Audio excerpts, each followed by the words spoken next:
She was mocked, bullied, and ostracized by her colleagues at the hospital for being a nurse in a wheelchair, unaware that she was a decorated Marine who saved dozens of lives in combat.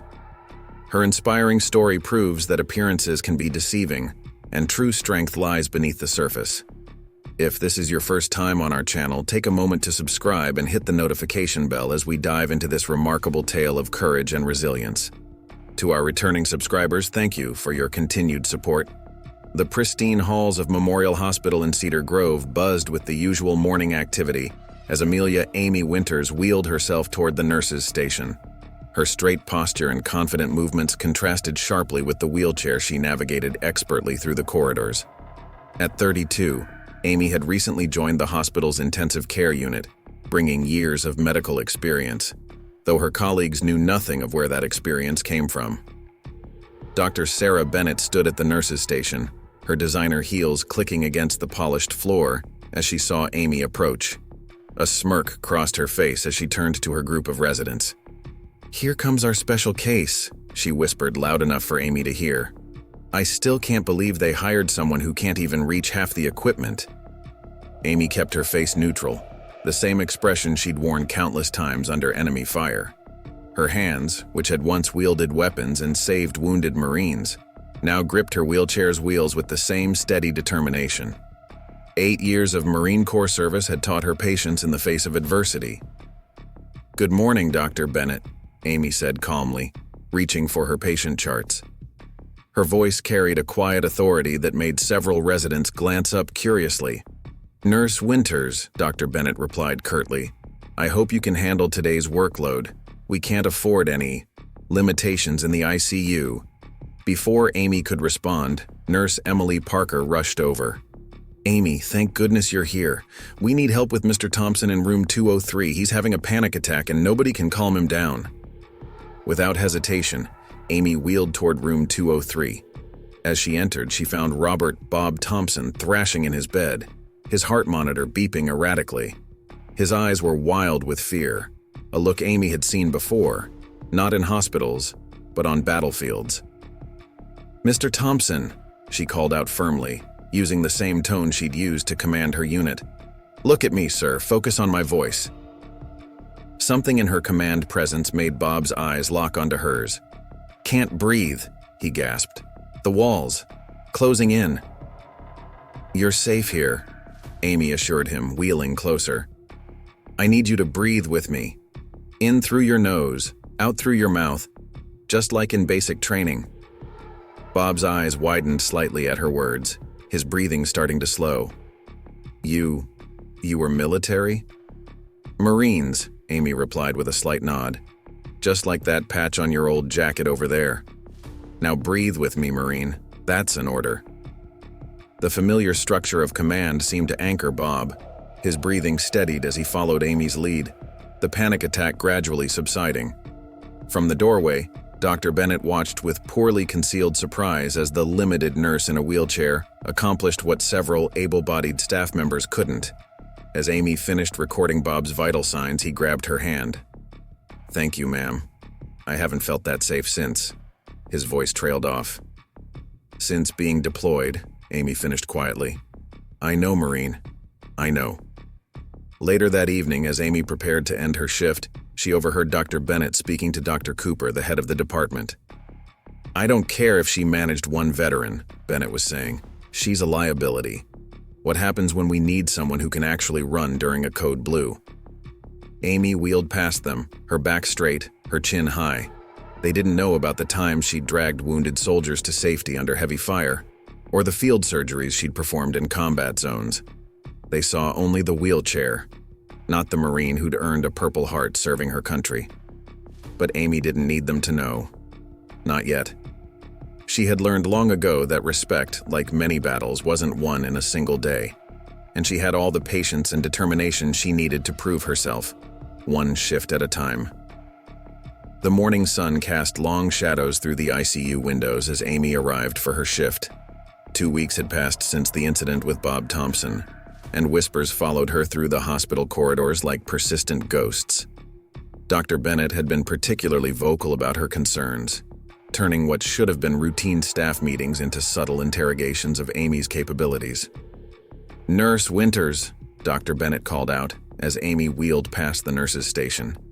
"We need to discuss yesterday's incident with the code blue in room 415. Amy stopped, turning her wheelchair to face the doctor.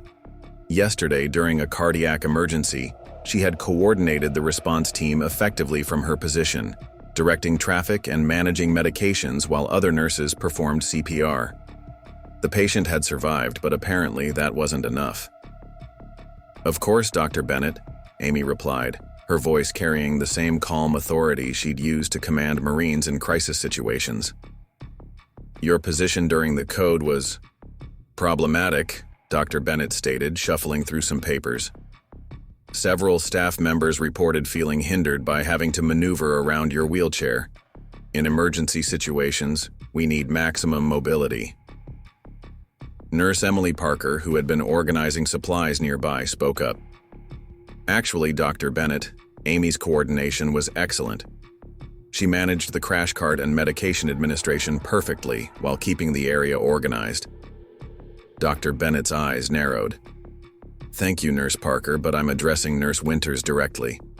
She turned back to Amy. "We need to establish some protocols for how you'll handle future emergencies. Perhaps it would be best if you remained at the desk during codes." Amy's hands tightened slightly on her wheelchair's armrests, the only visible sign of her frustration. She'd coordinated medical evacuations under heavy fire in conditions that would make these sterile hospital corridors look like a luxury resort. But they didn't know that. Not yet. "Dr. Bennett," Amy began, her voice level, "I understand your concerns.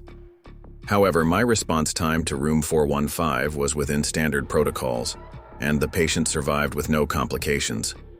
My wheelchair hasn't hindered any emergency responses since I started here." "That's not the point," Dr. Bennett insisted, her voice rising slightly. "The ICU requires split-second decisions and rapid movements. We can't have any obstacles during critical moments."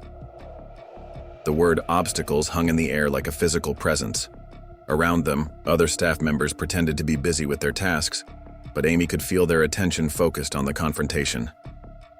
"I've handled critical moments before," Amy stated simply, memories of battlefield triage flashing through her mind. "My training and experience—" "Your nursing school training hardly compares to years of practical ICU experience," Dr. Bennett interrupted. "This isn't about your education, it's about physical capabilities." Just then, Dr. James Cooper approached the nurse's station, his expression concerned. "Is there a problem here?" Dr. Bennett straightened her white coat. "Just discussing some procedural concerns with Nurse Winters, Doctor." "Cooper, as I was explaining, the ICU has certain physical demands that—" A commotion from room 203 interrupted her. Bob Thompson's voice carried down the hallway. "I need to speak to Nurse Winters. The other nurses don't understand." Without waiting for permission, Amy wheeled quickly toward room 203, leaving Dr. Bennett mid-sentence. She found Bob agitated, trying to remove his IV lines. "Mr. Thompson," Amy commanded, using her Marine voice. "Stand down, soldier." Bob's movements stilled immediately, military training kicking in. His eyes focused on Amy, recognition clearing some of the confusion from his face. "Lieutenant," he mumbled, "the enemy's approaching. We need to move the wounded." Amy positioned herself closer to his bed, speaking quietly but firmly. "The area is secure, Marine. You're in Memorial Hospital in Cedar Grove. Focus on my voice. Remember where you are." From the doorway, Dr. Bennett and Dr. Cooper watched as Amy expertly talked Bob down from his PTSD episode, using military terminology that clearly resonated with him. When he was finally calm, Amy efficiently checked his vitals and adjusted his medication. As she wheeled out of the room, Dr. Cooper stopped her. "That was impressive handling of a PTSD episode, Nurse Winters. You seem to have a special touch with our veteran patients." Before Amy could respond, Dr. Bennett interjected, "One success with a specific type of patient doesn't address my broader concerns about ICU protocols." "Perhaps," Dr. Cooper replied thoughtfully, "we should focus on how Nurse Winters' unique skills benefit our unit rather than perceived limitations." He gave Amy a considering look before walking away, leaving Dr. Bennett visibly frustrated. Later that evening, as Amy prepared to leave, she found a note in her locker. It was from Bob Thompson. "Thank you for understanding, ma'am. Not many here speak our language." Amy tucked the note into her pocket, a subtle smile crossing her face. She hadn't revealed her military background to the hospital staff, but perhaps it was becoming harder to hide the soldier beneath the nurse's uniform. As she wheeled toward the exit, she could feel Dr. Bennett's eyes following her, filled with a mixture of curiosity and suspicion. Preparing and narrating this story took us a lot of time, so if you are enjoying it, subscribe to our channel. It means a lot to us. Now back to the story. The battle lines were being drawn, and Amy knew from experience that the hardest fights often came before the greatest victories. As autumn leaves scattered across the hospital parking lot, Amy wheeled herself through the morning shadows toward Memorial Hospital's entrance. Her mind drifted to her morning routine, the 2 hours of rigorous upper body training she still maintained from her Marine days, the precise way she folded her uniform, and the combat medals stored in a box under her bed, hidden from curious eyes. The morning's calm was broken by commotion near the emergency entrance. 2 paramedics struggled with a combative patient, a large man in his 30s, clearly disoriented and aggressive. Dr. Bennett stood at a safe distance, barking orders that seemed to have little effect. "He's having a psychotic episode," one paramedic shouted. "Military ID in his wallet, probably PTSD triggered." Without hesitation, Amy wheeled closer, her voice cutting through the chaos with military precision. "Attention," she commanded, the word carrying the weight of years of military authority. The patient's body instinctively stiffened at the command, his military training momentarily overriding his panic.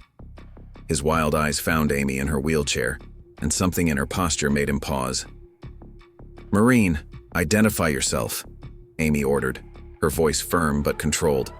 Corporal Marcus Stevens, ma'am," he responded automatically, his breathing still rapid but his aggression diminishing.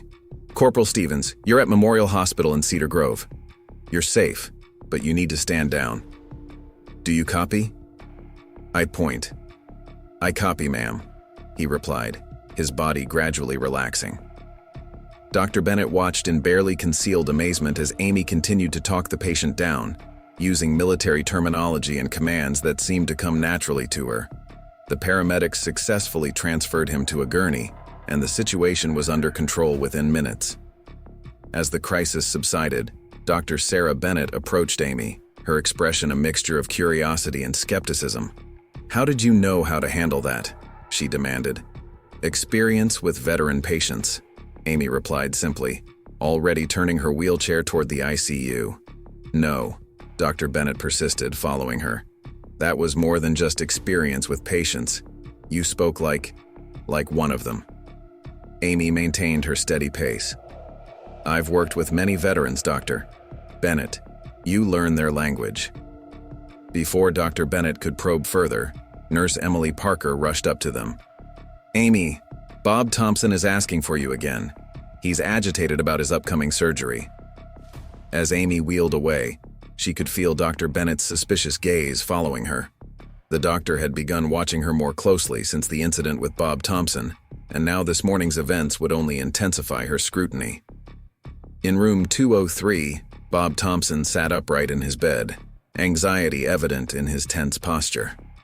"Lieutenant," he said quietly as Amy entered, using the rank she'd never revealed to the hospital staff.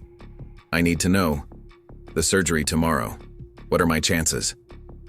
Amy positioned herself beside his bed, her voice dropping to the confident tone she'd used to brief her unit. "The surgeon, Dr. Cooper, is one of the best. I've seen him perform this procedure successfully numerous times. Your vitals are strong, and you've responded well to pre-op preparation. But what if something goes wrong?" Bob's hands twisted in the sheets. "What if I panic under anesthesia?" "Then you'll have a team of professionals who know how to handle it," Amy assured him, "including one who understands what you've been through." Bob's eyes met hers, recognition flickering. "Where did you serve, ma'am? If you don't mind me asking." Amy glanced at the door, ensuring they were alone. Camp Lejeune primarily, 3 tours. And the wheelchair? Last tour. IED on a medical evacuation mission. Lost 2 good Marines that day, saved 4 others. Amy's voice remained steady, but her hands tightened slightly on her armrests. Bob nodded slowly, understanding in his eyes. They don't know, do they? The hospital staff? No, Amy replied. And I'd appreciate... Your secret's safe with me, Lieutenant, Bob interrupted. We take care of our own. Later that afternoon, during a staff meeting, Dr. Bennett brought up the morning's incident. While Nurse Winters handled the situation effectively, it raises questions about our emergency protocols regarding staff with physical limitations. Dr. Cooper leaned forward in his chair. From what I heard, Nurse Winters prevented what could have been a dangerous situation from escalating. Her intervention probably prevented injuries to both the patient and our staff. But how? Dr. Bennett pressed. How does a nurse in a wheelchair command that kind of authority with combat veterans? There's something she's not telling us. Amy sat quietly in her wheelchair, her face impassive. She'd maintained her composure under enemy interrogation. This was nothing in comparison. Yet she could feel the curiosity building among her colleagues, the questions multiplying with each veteran patient she successfully handled. As the meeting ended, Dr. Cooper held her back. Nurse Winters, whatever your background is, it's clearly an asset to this hospital. Just know that.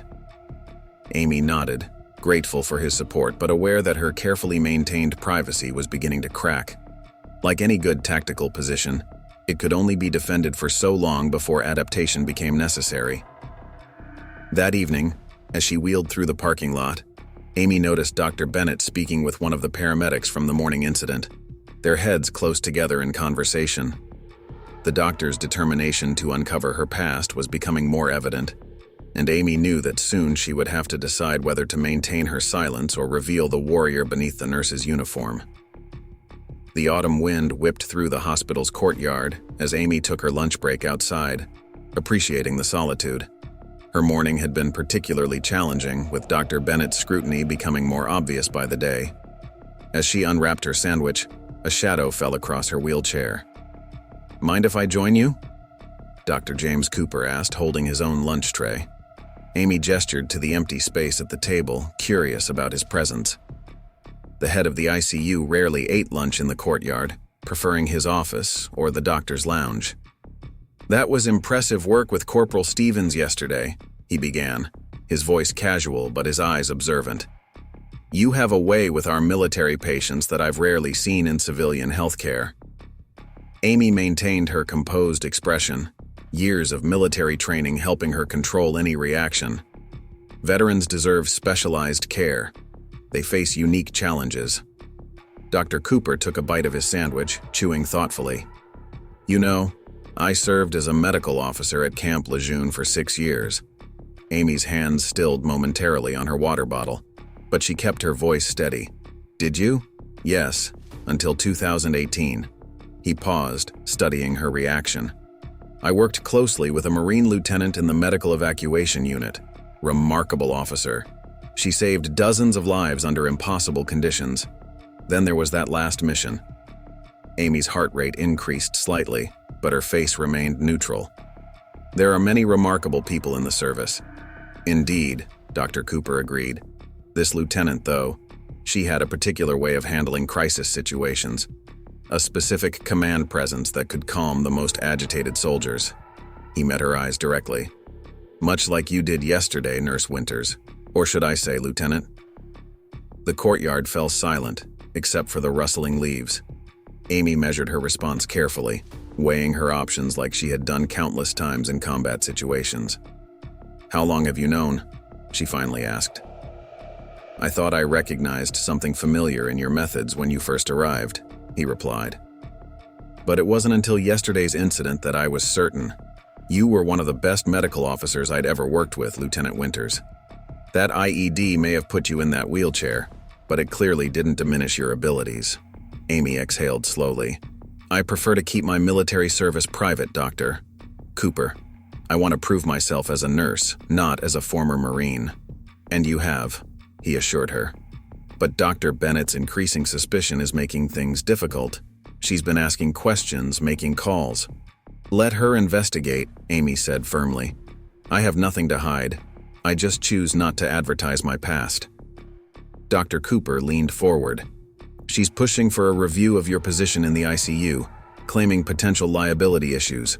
As your former commanding officer, I can't stand by and watch this happen. With all due respect, sir, I can fight my own battles. I know you can, Lieutenant. But sometimes the smartest tactical move is to choose when and how to reveal your position, rather than having it exposed by others. Their conversation was interrupted by approaching footsteps. Dr. Bennett appeared, holding a file folder and wearing a triumphant expression. Dr. Cooper, Nurse Winters, she said, her voice sharp with satisfaction. I've been doing some research into our hiring protocols for staff with disabilities. I think we need to discuss… Dr. Bennett, Dr. Cooper interrupted, standing. Whatever you're about to suggest, I recommend you consider it very carefully. Nurse Winters has more medical combat experience than most of our emergency room staff combined. Dr. Bennett's expression faltered slightly. Combat experience? What are you talking about? Before Dr. Cooper could respond, Amy raised her hand slightly. The same gesture she'd used to silence her unit during covert operations. It's all right, sir. She deserves to know. She turned to face Dr. Bennett directly. Dr. Bennett, before joining Memorial Hospital, I served as a lieutenant in the Marine Corps Medical Evacuation Unit. I completed 3 tours, received a Purple Heart, and yes, this wheelchair is a result of saving 4 Marines during an IED attack. Dr. Bennett's mouth opened and closed soundlessly, the file folder dropping slightly in her hands. If you have concerns about my capabilities, Amy continued, her voice carrying the authority of her former rank, I suggest you review my patient outcomes, emergency response times, and incident reports. My wheelchair hasn't hindered my performance once since I arrived. The autumn wind swirled around them as silence descended on the courtyard. Dr. Cooper watched with barely concealed pride as his former officer handled the situation with the same quiet strength she'd shown on the battlefield. Finally, Dr. Bennett spoke, her voice notably less confident. Why didn't you include this in your application? Because I wanted to be judged on my current abilities, not my past accomplishments, Amy replied. The same courtesy I extend to every patient, including those who initially judge me for being in this wheelchair. The revelation of Amy's military service spread through Memorial Hospital like wildfire. The next morning, she could feel the shift in atmosphere as she wheeled through the corridors. Gone were the whispers of doubt. They were replaced by glances of curiosity and newfound respect. Dr. Bennett had been noticeably absent since the courtyard confrontation, but Amy knew better than to assume the battle was over. In her military experience, silence often preceded the most significant challenges.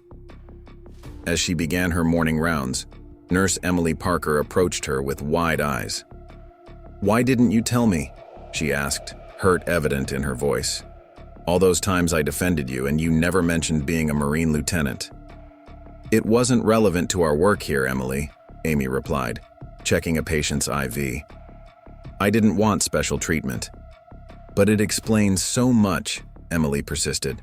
"The way you handle crisis situations, your connection with the veteran patients, even your perfect bed corners." She smiled slightly at the last part. Their conversation was interrupted by the hospital's code blue alarm. Amy immediately wheeled toward room 415, where she found Dr. Bennett already performing chest compressions on an elderly patient. "Push one of epinephrine," Dr. Bennett ordered, her voice strained. "And where's the crash cart?" "Here," Amy called, efficiently maneuvering her wheelchair to position the cart perfectly within reach. She quickly drew up the medication, her movements precise and practiced from years of battlefield medicine. "Nurse Winters, take over compressions," Dr. Bennett commanded, surprising everyone in the room. Without hesitation, Amy locked her wheelchair, transferred herself expertly to the bed's edge, and began compressions with perfect form. Her upper body strength, maintained through rigorous daily training, allowed her to deliver consistent, effective chest compressions. "Pulse check, doctor," Bennett called after 2 minutes. "We have a rhythm," Amy announced, her fingers steady on the patient's carotid artery. "Strong and regular." As the crisis subsided and the patient stabilized, Dr. Bennett turned to Amy. "Your technique was impressive," she admitted reluctantly. "I suppose battlefield medicine teaches you to work under any circumstances." "You adapt or people die," Amy replied simply. "That's true in combat and in hospitals." Later that afternoon, Amy found herself called to Dr. Cooper's office. To her surprise, Dr. Bennett was already there, along with the hospital administrator, Dr. Michael Hayes. "Nurse Winters," Dr. Hayes began, "in light of recent revelations about your military service and medical experience, we've been reviewing your position here at Memorial." Amy's posture straightened instinctively, preparing for whatever came next. "Dr. Bennett has brought to my attention that we may not be utilizing your full potential," he continued. "She's recommended creating a new position, Veteran Care Coordinator for the ICU." Amy glanced at Dr. Bennett, who met her gaze with what appeared to be genuine respect. "Our veteran patients respond to you in a way they don't with other staff," Dr. Bennett explained. "Your military experience, combined with your nursing skills, makes you uniquely qualified to bridge the gap between civilian healthcare and veteran care. This would be in addition to your regular nursing duties," Dr. Cooper added. "But it would give you the authority to implement specialized protocols for our veteran patients and train other staff members in military cultural competency."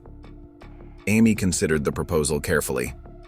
"I didn't reveal my military background to gain a promotion," she stated firmly.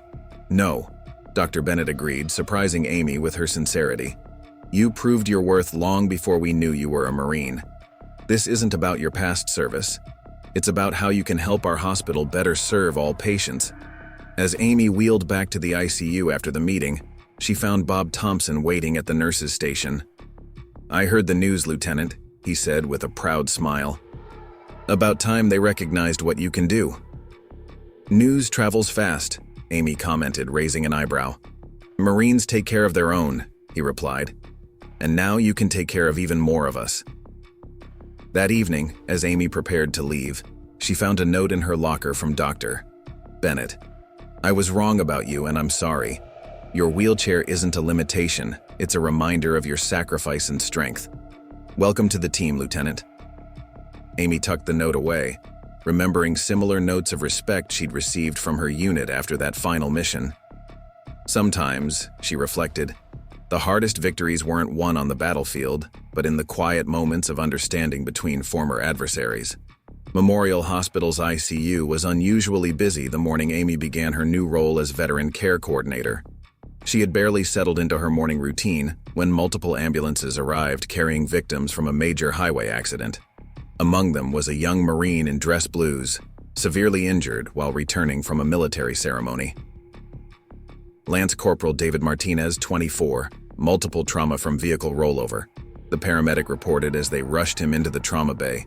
BP dropping, possible internal bleeding. Dr. Bennett took charge immediately, but the young Marine was combative, fighting against the medical team's efforts to assess his injuries. "I need to report. My commanding officer," he gasped between struggles. Amy wheeled forward, her voice cutting through the chaos.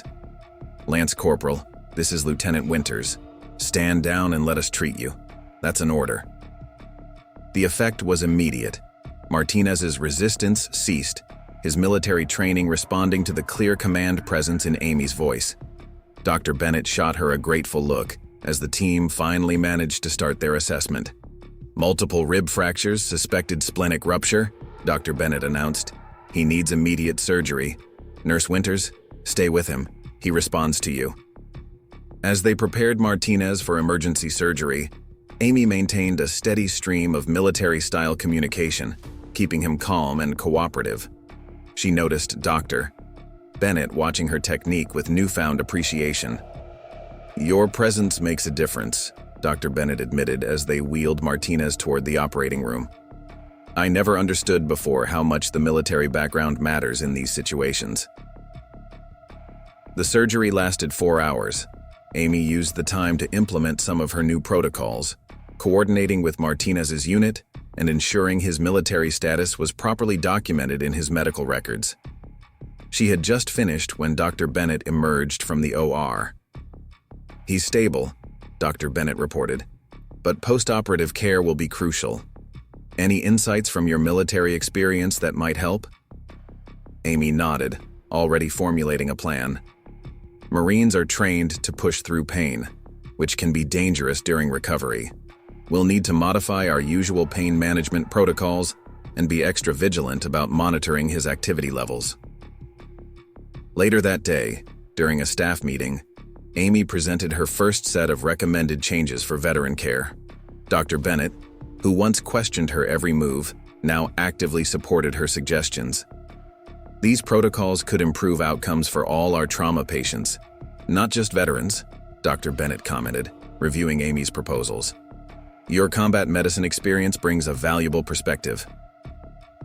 The meeting was interrupted by a code blue alert. Amy and Dr. Bennett rushed to respond, finding Lance Corporal Martinez in distress, his vital signs crashing.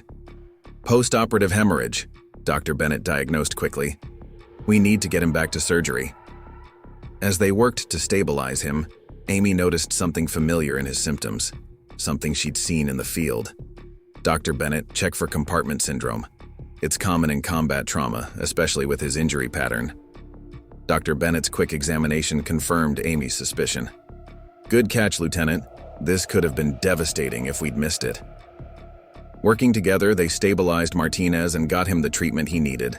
As they watched him being wheeled back to surgery, Dr. Bennett turned to Amy. "You know, I once thought your wheelchair made you a liability in crisis situations," she admitted. "I couldn't have been more wrong. Your experience and instincts have already saved lives here." "The wheelchair doesn't define my capabilities," Amy responded. "It's just part of who I am now, like my Marine training or my nursing skills." That evening, as Amy completed her rounds, she found Bob Thompson watching her from his doorway. "You've changed things around here, Lieutenant," he observed. "They're finally seeing what we veterans saw all along." Amy smiled slightly. "Change takes time, Bob. Even Marines know you can't win every battle in a single day." "No," he agreed. "But you've won their respect. That's a good start." As she wheeled toward her office, Amy reflected on how much had changed since her secret had been revealed. The very people who once doubted her were now her strongest allies, and her wheelchair, once seen as a limitation, had become a symbol of her resilience and adaptability. 3 weeks into Amy's new role as Veteran Care Coordinator, Memorial Hospital faced its biggest challenge yet. A massive multi-vehicle accident on the interstate brought in dozens of injured patients, including several military veterans returning from a reunion event. The emergency department was overwhelmed, and Amy found herself coordinating between multiple departments, her wheelchair moving swiftly through the controlled chaos. Dr. Bennett was treating 2 critical patients simultaneously when she called out to Amy. "Lieutenant Winters, we need your combat triage experience. Multiple trauma patients incoming and we're running out of beds." Amy immediately shifted into her Marine command mode, her voice carrying across the emergency department. "Listen up. We're implementing combat triage protocols. Green tags to the West Wing, yellow to the Central Bay, red cases straight to trauma rooms." The staff, now trained in Amy's military medical protocols, responded with practiced efficiency. She positioned herself at the entrance, quickly assessing each incoming patient with the precision she'd developed on the battlefield. "Dr. Bennett, priority 1 in trauma 2, she called out, directing a gurney carrying a veteran with severe chest injuries. "Possible tension pneumothorax similar to IED blast patterns I've seen in combat." Dr. Sarah Bennett, who had once questioned Amy's abilities, now moved without hesitation on her assessment. "Got it. What else are you seeing?" 3 more critical in the ambulance bay, 2 with combat experience. They're fighting treatment, need military intervention. As if to prove her point, shouts erupted from the ambulance bay. A muscular veteran was refusing treatment, his PTSD triggered by the chaos around him. Security personnel approached cautiously, but Amy wheeled forward. "Marine, attention!" Her command voice cut through his panic. The veteran's body responded automatically to the authority in her tone. "Staff Sergeant, identify yourself." "Staff Sergeant Marcus Reynolds, ma'am," he responded instinctively, his training overriding his fear. "You're at Memorial Hospital, Sergeant. These people are here to help, Stand down and let them treat you, that's an order. The change was immediate. Reynolds relaxed, allowing the medical team to approach. Dr. Bennett watched the interaction with admiration. Your military experience just proved invaluable again, she commented as they moved Reynolds to treatment. The crisis continued for hours. Amy coordinated patient care, managed veteran cases, and assisted with procedures, her wheelchair never hindering her effectiveness. Her upper body strength, maintained through rigorous training, allowed her to assist with patient transfers and emergency procedures when needed. Near midnight, as the situation finally stabilized, Dr. Cooper found Amy reviewing patient charts at the nurses' station. Lieutenant, you've revolutionized how we handle mass casualty situations. Your combat experience brought order to chaos today. Just doing my job, sir, Amy replied. But she felt pride in how seamlessly her military training had integrated with civilian healthcare. Dr. Bennett approached, looking exhausted but satisfied. We need to document your triage protocols, Amy. The efficiency today was remarkable. Even the non-veteran patients benefited from your military organizational structure. As they discussed the day's events, a young nurse approached nervously. Nurse Winters? First period. I owe you an apology. I was one of the people who thought your wheelchair would be a liability in emergencies. Today proved how wrong we were. Amy wheeled around to face her. The wheelchair is part of who I am now, just like my Marine training. Both have taught me to adapt and overcome. Later that night, as the emergency department finally quieted, Amy found a moment of solitude in the break room. The day had tested her abilities in ways that reminded her of her combat days, but she'd proven that her wheelchair wasn't a limitation. It was simply another challenge to overcome. Dr. Bennett entered, carrying 2 cups of coffee. She handed one to Amy, an act that would have seemed impossible months ago. You know, Lieutenant, I've been thinking about implementing your military medical protocols hospital-wide. Your experience could benefit all our departments. Amy took a sip of coffee, considering the proposal. It would require significant training and adaptation for civilian medical staff. True, but after today, no one can question the effectiveness of your methods. You've earned their respect, Amy. Not because of your past or in spite of your wheelchair, but because of who you are as a medical professional. The night shift was beginning, and new challenges awaited, but Amy felt a sense of accomplishment. She had not only proven her worth, but had also begun to transform how Memorial Hospital approached emergency medicine. Her wheelchair, once seen as a barrier, had become a symbol of resilience and adaptation. The first snowfall of winter dusted Memorial Hospital's grounds as Amy began her morning rounds. The past few months had transformed the hospital's atmosphere, but today would test their new protocols in unexpected ways. Multiple trauma incoming, Dr. Bennett announced over the intercom. Bus accident on the icy highway.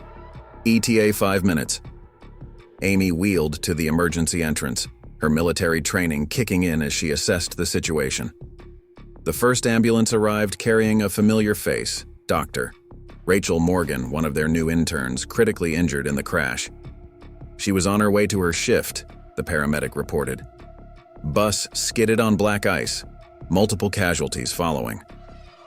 Dr. Bennett froze momentarily at the sight of her colleague on the gurney. Amy noticed the hesitation and took command. Dr. Bennett, I need you focused. Amy's voice carried the authority of her Marine leadership. Dr. Morgan needs your skills, not your emotions. Let's treat this like any other trauma. The directive snapped Dr. Bennett back to professional mode. As they worked to stabilize Dr. Morgan, more victims arrived. Amy coordinated the response, her wheelchair moving efficiently between trauma bays as she directed staff and monitored critical patients. Lieutenant Winters, a nurse called urgently. The elevator to the surgical floor is malfunctioning. We need to transfer 2 critical patients up immediately. This was the moment some staff had feared, an emergency requiring rapid vertical movement in the hospital. But Amy had prepared for such scenarios. Implement evacuation protocol Delta, she ordered, referencing one of her military-inspired contingency plans. The staff immediately began executing the alternate route she'd mapped out, using the service elevator and pre-positioned equipment to maintain critical care during transport. Dr. Cooper observed the smooth operation from the nurse's station. "Your contingency planning is impressive, Lieutenant. You've thought through every possible scenario." "In combat, you learn to plan for equipment failure," Amy replied, checking the patient's status on their monitors. "The wheelchair taught me to be even more thorough in my preparations." The crisis continued for hours. Amy's upper body strength proved vital as she assisted with patient transfers and equipment movement, her wheelchair becoming an asset rather than a hindrance in the crowded emergency department. During a brief lull, Dr. Bennett pulled Amy aside. "I have a confession," she began, looking uncomfortable. "When you first arrived, I filed a formal complaint about hiring a nurse in a wheelchair. I was convinced you'd be a liability in exactly this type of situation." Amy waited silently, letting Dr. Bennett continue. "Today proved how wrong I was. Your disability hasn't limited you. It's made you more innovative, more prepared. You've thought through challenges the rest of us never considered. The Marine Corps taught me to adapt and overcome," Amy responded. "The wheelchair just gave me new problems to solve." Their conversation was interrupted by a code blue alert. They rushed to find Dr.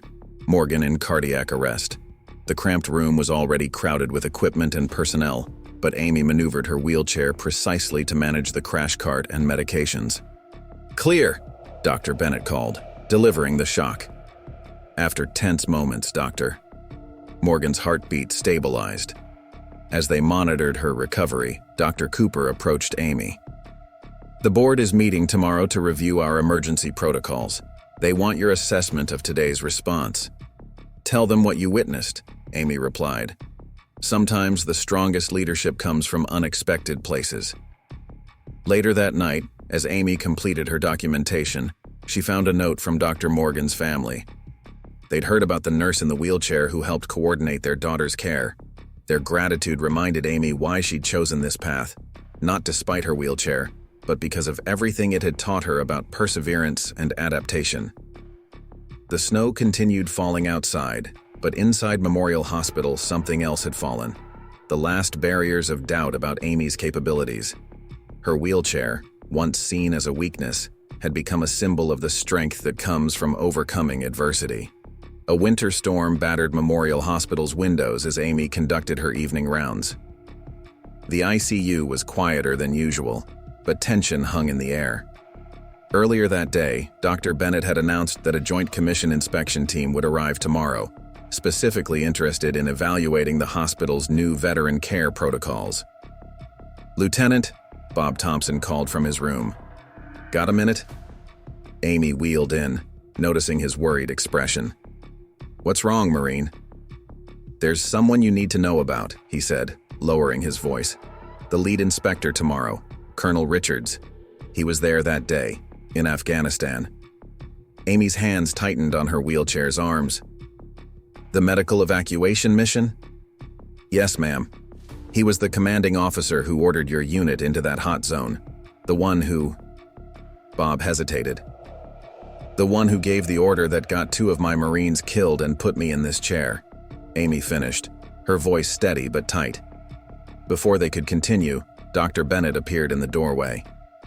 "Nurse Winters, we need to review procedures for tomorrow's inspection." In Dr. Cooper's office, the senior staff gathered to prepare. Amy's mind raced with the implications of Colonel Richards' arrival.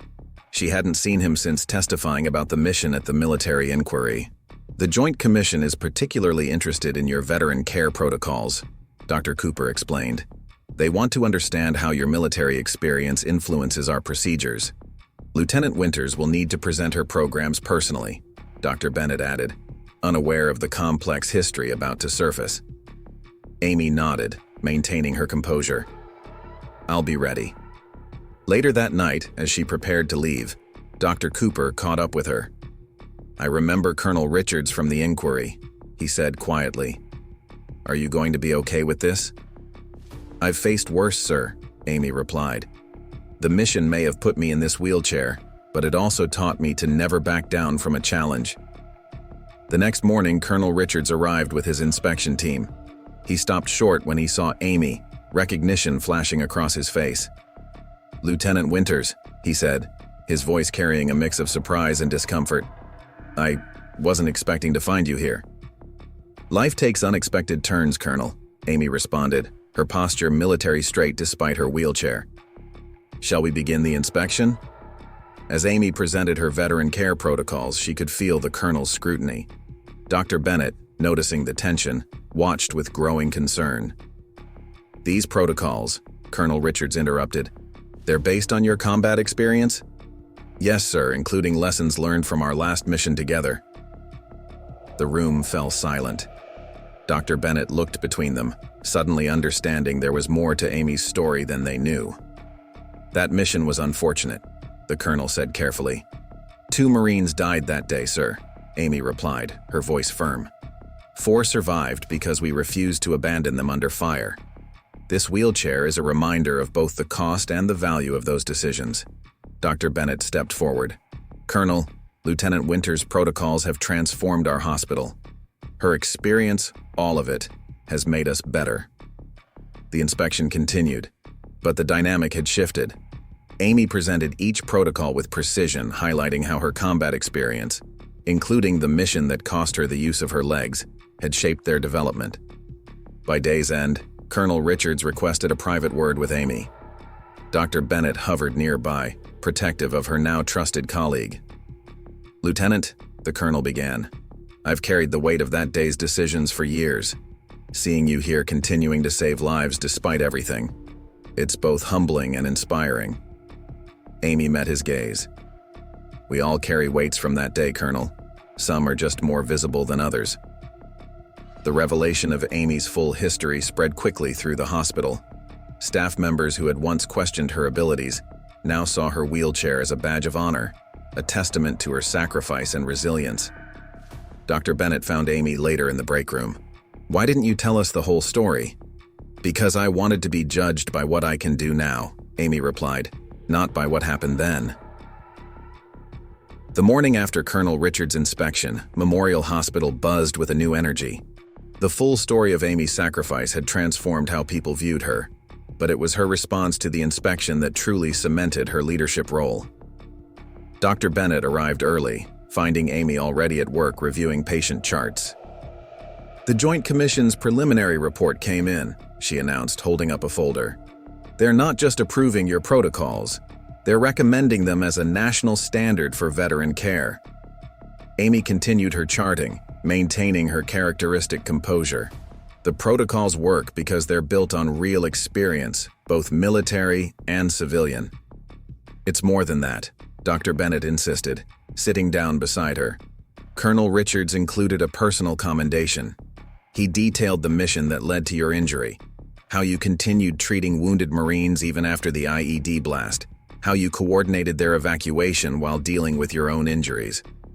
The ICU fell quiet as other staff members gathered around, hearing this part of Amy's story for the first time. 4 Marines came home to their families because of your actions that day, Dr. Bennett continued, her voice soft with admiration. Just like Dr. Morgan and countless others are alive today because of your leadership here. Amy finally looked up from her charts. In the Marines, we're taught that the mission comes first. That didn't change when I put on this nurse's uniform. The conversation was interrupted by a code blue alert. Amy and Dr. Bennett rushed to respond, finding Bob Thompson in cardiac arrest. As they worked to stabilize him, Amy's military training merged seamlessly with her nursing skills. Push one of epinephrine, she ordered, managing the crash cart from her wheelchair with practiced efficiency. Starting compressions. Dr. Bennett watched in amazement as Amy transferred herself to the bed's edge, delivering perfect chest compressions despite her disability. After tense minutes, Bob's heart rhythm stabilized.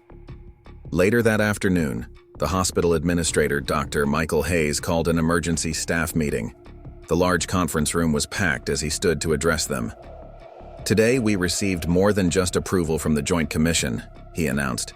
Memorial Hospital has been selected as a pilot site for a new national program integrating military medical expertise into civilian healthcare.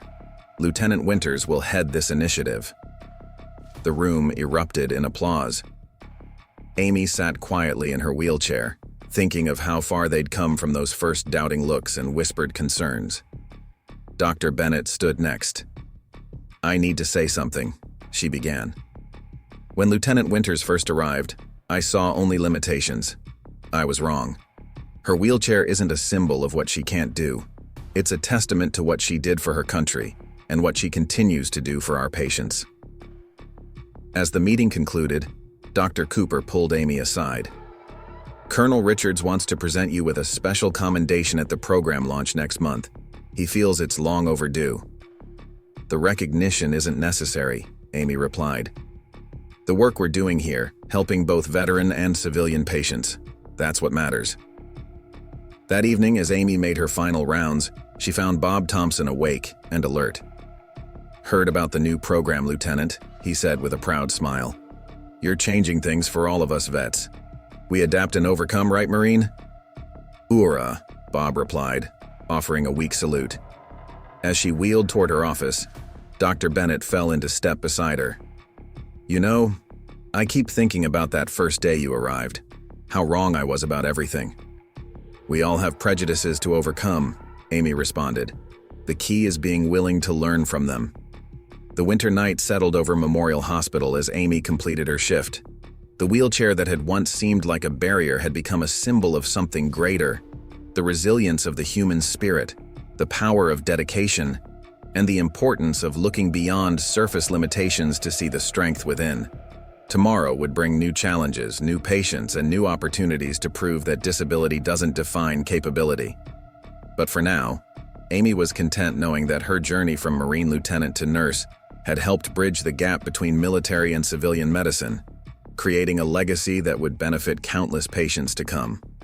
Spring brought fresh changes to Memorial Hospital. The National Veteran Care Program was set to launch in a week, and preparations were in full swing. Amy's office, once a simple nursing station, had become the command center for this groundbreaking initiative. Lieutenant, Dr. Cooper called, wheeling in a familiar face. Lance Corporal Martinez, now recovered from his earlier injuries. Look who came back to thank you. Martinez stood at attention, despite Dr. Bennett's protests that he should be sitting.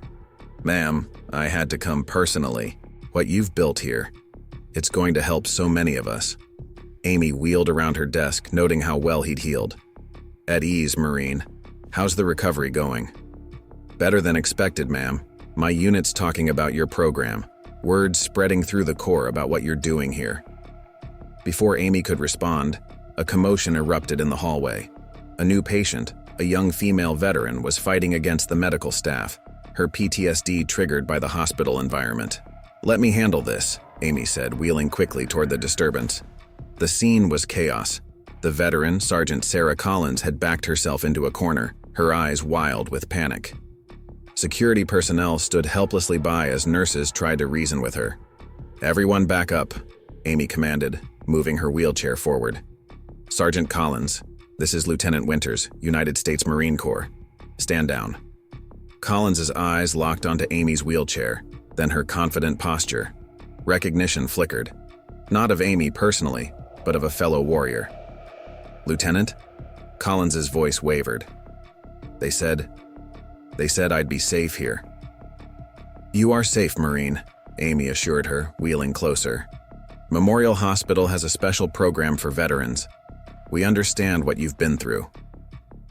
Dr. Bennett watched from nearby as Amy gradually earned Collins's trust, using their shared military experience to break through the panic. Within minutes, Collins was allowing medical treatment. That's exactly why this program is so important, Dr. Bennett commented as they settled Collins into a room. You connect with these patients in a way we never could. Later that afternoon, Amy led a training session for staff from other hospitals who would be implementing her protocols. The conference room was packed, with some attendees standing along the walls. Combat medicine taught me that adaptation is crucial, Amy explained, demonstrating techniques from her wheelchair. But my injury taught me something equally valuable. There's always a way to accomplish the mission, even if it's not the conventional path. Dr. Bennett, sitting in the front row, noticed how the visiting medical professionals who had initially seemed skeptical of taking instruction from someone in a wheelchair were now completely engaged, furiously taking notes. During a break, one of the visiting doctors approached Amy. I have to admit, I was doubtful when I heard about this program. a wheelchair-bound nurse leading a national initiative, but seeing you in action, it's revolutionary. The wheelchair is part of who I am, Amy replied firmly, but it doesn't define what I can contribute. Remember that when you meet patients or colleagues with disabilities. The day continued with more training sessions and patient consultations.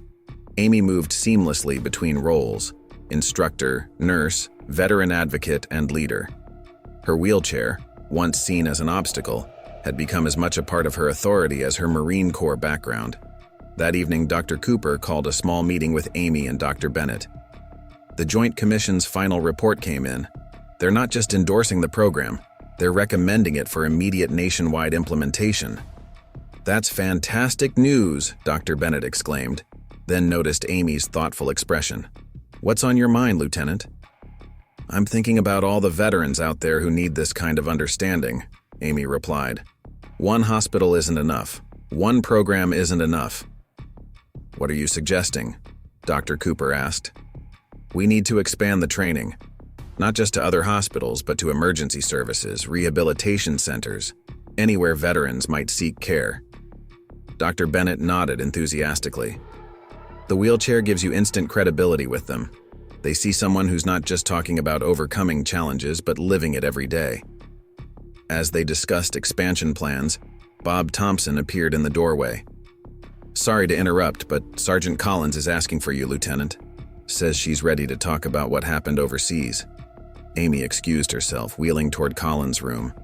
This was the real heart of her mission, not just treating physical injuries, but understanding the deeper wounds that veterans carried. The day ended with Amy in her office, reviewing training materials for the program's national rollout. Dr. Bennett stopped by one last time. "You know," she said, leaning against the doorframe, "when I first met you, I thought I was seeing someone limited by circumstances. Now I realize I was seeing someone who had found their true calling." Amy looked up from her work. "Sometimes our greatest challenges lead us exactly where we need to be." 1 year after the launch of the Veteran Care Program, Memorial Hospital hosted a special ceremony. The hospital's main conference center was filled with medical professionals, military personnel, and patients whose lives had been touched by the program. Amy wheeled onto the stage, her dress uniform crisp and medals gleaming. The audience included familiar faces: Dr. Bennett, Dr. Cooper, Bob Thompson, and countless others who had been part of her journey. Even Colonel Richards had returned for the occasion. "A year ago," Amy began, her voice carrying the same authority it had in combat, "we started this program with a simple belief that understanding our veterans' experiences was just as important as treating their injuries. Today, over 50 hospitals across the country have implemented these protocols." Dr. Bennett watched from the front row, remembering how far they'd come from her initial doubts about a nurse in a wheelchair. The program had exceeded all expectations, with data showing significantly improved outcomes for veteran patients. "But this success isn't about me," Amy continued. "It's about every veteran who trusted us with their care, every medical professional who learned to see beyond physical limitations, and every patient who taught us that strength comes in many forms." The ceremony included testimonials from patients like Sergeant Collins, who had become an advocate for veteran mental health. "Lieutenant Winters showed me that our wounds, visible or invisible, don't define us," Collins declared. "They're just part of our story." After the formal presentations, Dr. Bennett found Amy speaking with a group of young medical students, several of whom had disabilities themselves. "Your program inspired me to pursue medicine," one student in a wheelchair told Amy. "You proved that disability doesn't limit our ability to help others." Later, during the reception, Dr. Cooper announced another expansion of the program. "Thanks to Lieutenant Winters' leadership, we're establishing a specialized training center for medical professionals working with disabled veterans. The center will be named in her honor." Amy accepted the recognition with characteristic humility, but Dr. Bennett noticed the pride in her eyes. The wheelchair that once seemed like an endpoint had become a beginning, the start of a movement transforming how the medical community viewed both veterans and disability. As the evening wound down, Bob Thompson approached Amy's table. "Remember when they thought you couldn't handle emergency situations, Lieutenant? Now they're teaching your methods nationwide. We adapt and overcome, Marine. Amy replied with a slight smile. That never changes. The next morning, Amy returned to her regular duties, refusing to let the previous day's honors change her commitment to patient care. She found Dr. Bennett waiting at her office. "You know," Dr. Bennett said, "I keep thinking about that first day you arrived. How wrong I was, how wrong we all were. You didn't just prove us wrong. You showed us a better way forward." "Sometimes the greatest impact comes from the most unexpected sources," Amy responded, checking her patient charts. "We just have to be willing to look past our preconceptions." As they made their rounds together, they passed the hospital's newly installed Wall of Honor, displaying photographs of the program's success stories. Amy's wheelchair was visible in many of them, no longer an object of doubt, but a symbol of resilience.